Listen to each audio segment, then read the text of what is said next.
300% return sa loob ng 60 days. Possible ba yan? Pag-usapan natin yan.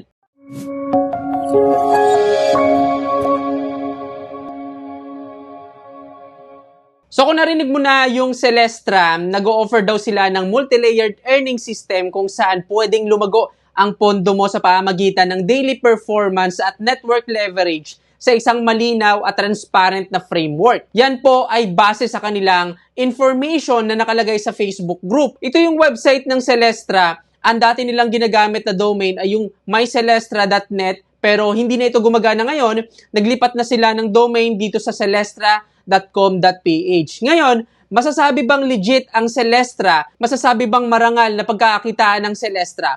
Ang sagot po ay hindi. Ang Celestra ay kabilang sa mga fake trading, Ponzi scheme, pyramid scheme, kabilang din ito sa VIP tax scam o sa tax fraud. Bakit ko nasabi? Pag-usapan natin ng mga red flag na nakita ko about dito sa platform ng Celestra. Unang red flag, yung terminology na staking. Okay? So kung makikita mo dito, gumagamit sila ng terminology na staking o stake. Saliwa ito sa tunay na staking mechanism. Bakit?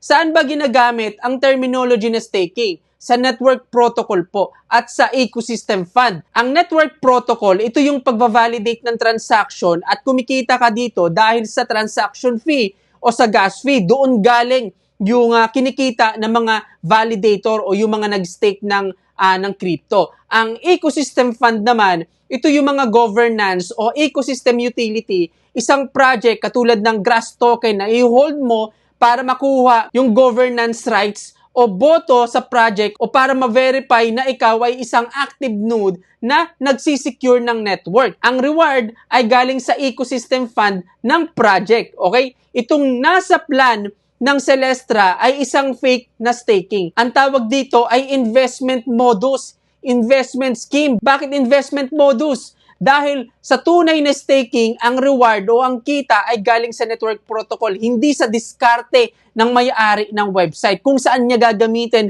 yung pera na inilagay ng user sa loob ng platform. Dito sa Celestra, ginagamit lang ang terminology na staking para magmukhang high-tech o legit na scheme para makapanlin lang ng mga taong hindi familiar sa ganitong klase ng reward system. Okay, pangalawang red flag ay yung fake trading proof. So base sa Facebook group nila, kumikita daw ang Celestra ng milyon sa trading. So halos araw-araw kumikita ng milyon sa trading. Ngayon, itong mga proof na pinapakita nila dito sa Facebook group, hindi naman ito proof eh. Ito ay isang made-up results. Sa madaling salita, gawa-gawa lang, fake results, fake trading proof. Bakit nasabi na hindi ito proof? Wala naman talagang trading na pinapakita. Wala naman talagang trading na resulta dito. Okay? Kung familiar kayo sa Tier 1, sa Elevate Global, sa DGPT, sa Netflix, at marami pang mga kaampanin na na-review natin dito sa YouTube channel ko, itong mga nabanggit ko kapatid ay same lang sa modus operation na ginagawa dito sa Celestra. O papakitaan ka ng resulta kuno, kung wala kang alam sa trading, maniniwala ka na ganito talaga yung kinikita nila, pero itong resulta na pinapakita nila ay gawa-gawa lang. Wala talagang resulta na ganito. Wala talagang trading na nangyayari. At itong ganitong klase ng pamamaraan ay ginagawa na po ng karamihang fake trading, ng karamihang scam na nagpapanggap na staking, nagpapanggap na NFT, nagpapanggap na AI trading, nagpapanggap na arbitrage, nagpapanggap na trading kuno. Pero sige, sabihin natin, gamitin natin yung common sense. So imagine, isipin mo kumikita ka ng ganito kalaking halaga. Ang tanong, kailangan mo pa ba ng investment sa mga tao? Kailangan mo pa bang magsulisit ng mga pera ng investment ng mga tao? Kung kaya mong kumita ng ganito sa trading, hindi mo kailangan magsulisit ng investment. Bakit ka pa hihingi ng investment sa mga tao kung ikaw mismo kaya mo na mag-trade ng ganito, meron ka ng resulta na ganito? Kung totoo yung resulta na ito kapatid, bakit nagsusulisit pa sila ng investment ng pera? Dahil itong pinapakita nilang resulta ay hindi talaga totoo. Walang ganito kapatid. Peke, gawa-gawa lang. Wala talagang tunay na trading na nangyayari. Pangatlong red flag, unrealistic return. Kung makikita mo dito sa plan ng Celestra, pwede kang kumita ng 5% araw-araw. Total return sa loob ng 60 days ay 300%.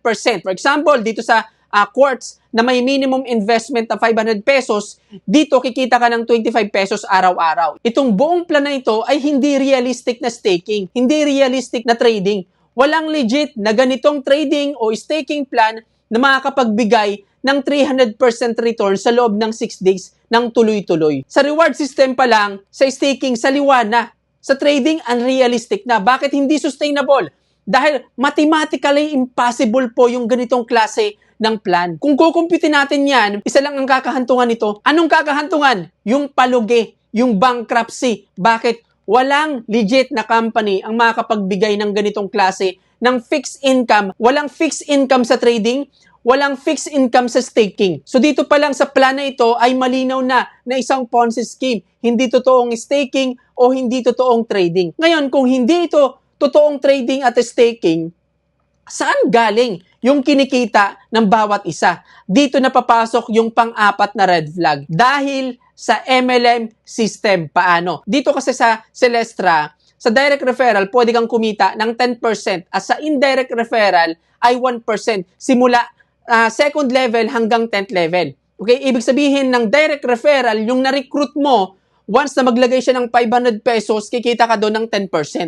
Okay? At yung na-recruit mo, simula second level hanggang 10th level generation, kikita ka doon ng 1%. So bakit red flag ito? Kasi ang komisyon kinukuha sa deposit ng bawat user. Ngayon, kung papansinin mo, iba't iba yung plan pero pare-pareho ang percentage ng kinikita mo every day at every 60 days. Ganun din sa MLM system. O lahat ng direct referral, pwede kang kumita ng 10% at indirect referral ay 1%.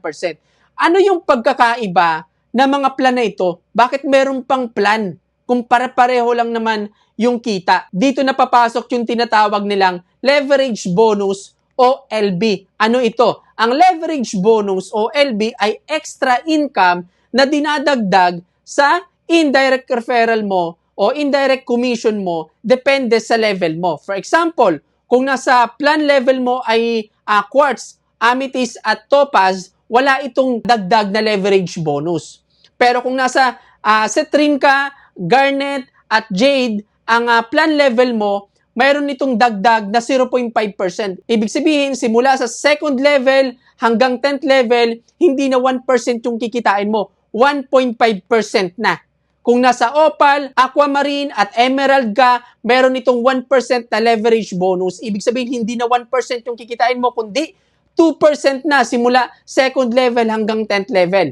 Okay? Kung nasa ruby ka naman, sapphire at diamond, which is hindi pa ito available ngayon, meron naman dagdag na 1.5%. Ibig sabihin, simula second level hanggang 10th level, kikita ka ng 2.5%. At kung nasa red diamond ka, meron pong dagdag na 4%, which is, simula sa second level hanggang 10th level, kikita ka ng 5% sa indirect referral mo. Yan po yung ibig sabihin ng mga plan, kung bakit merong plan dahil sa leverage bonus. Ngayon, ang tanong, marangal ba yung ganitong klase ng reward system? Ang sagot po ay hindi. Kasi ito ay isang malinaw na senyales ng isang pyramid scheme. Isa itong senyales ng VIP tax scam o fraud. Ito ay ginagamit o strategy na ginagawa ng karamihang scam para makapanghikayat ang mga tao na mag-recruit ng mga bagong member na magde-deposit sa loob ng platform.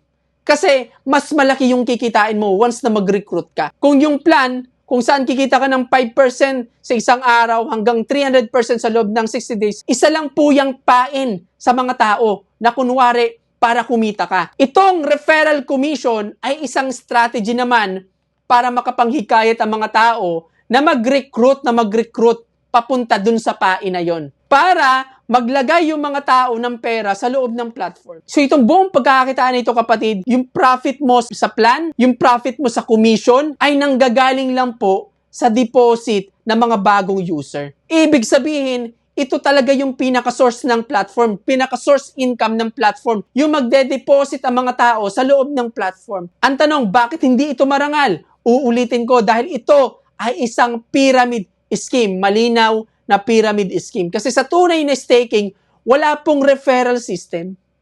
Sa tunay na trading, hindi kinukuha sa deposit ang commission, kundi sa fee ng bawat trade. Bakit ka kukuha ng referral commission sa deposit ng user, hindi pa naman kita yun ng platform. Kinukuha yung referral commission sa profit ng platform. So, itong platform, itong Celestra, ay nabubuhay lang po ang platform nito sa dami ng bagong recruit kasi walang tunay na generate talagang revenue dito, kundi sa deposit lang ng mga bagong recruit. Kapag humina na yung pagpasok ng bagong recruit, dito na mangyayari yung scam. Kung saan maraming hindi kikita, hindi na nila makukuha yung pera mo. Bakit? Hindi naman to regulated. Wala po itong lisensya na magsulisit ng investment. At wala kang habol doon. Hindi mo na mahahabol yan. At ang kikita lang ay yung mga nauna, especially yung mga recruiter at nagpapauto sa platform nito na mag-recruit. Yung mga recruiter na nagpapaloko para makapanghikayat pa ng mas maraming tao na magde-deposit dito. So anytime pwede ito magsara, especially meron na itong sign na exit scam. Bakit? Panglimang red flag, ang IP address ng website na ito ay connected na sa isang another domain kung saan sign na po ito. Anytime pwede mag-exit yung platform nito. Anytime pwede nitong mawala. So ito yung platform na connected sa IP address ng Celestra, itong Prosperium.app kung saan meron ding staking, referral, unilevel, leadership bonus at weekly bonus. So iisa lang ang may-ari o iisa lang ang nag-develop ng dalawang website na ito. So anytime pwede itong maglaho na parang bula o gagawa sila ulit ng panibagong website na pang-ready maliban sa nakaabang na website nila. So ang review ko dito sa Celestra ay isa pong malinaw na fake staking, fake trading, isang Ponzi scheme at pyramid scheme na platform. Ito ay malinaw na kabilang sa mga VIP task scam na mga platform na iipon lang ng maraming pera, iipon lang ng maraming user na magde-deposit dito sa loob ng platform galing sa mga bagong recruit sa tulong ng mga recruiter ng platform para makalikom ng pera at doon na mangyayari ang scam. Once na marami na silang nalikom na pera, hindi magandang gamitin ang platform nito at hindi magandang mag-invest sa platform nito. Hindi magandang i-promote at maglagay ng pera sa loob ng platform nito kasi anytime pwede ito maglaho na parang bula at wala ka pong magagawa doon. Ngayon, ikaw naman yung tatanungin ko, ano yung masasabi mo sa platform nito? So comment po sa baba ng video na to. So dito na tatapos ang topic natin ngayon. Kasama muli, I'm Neil Yanto. Bye-bye.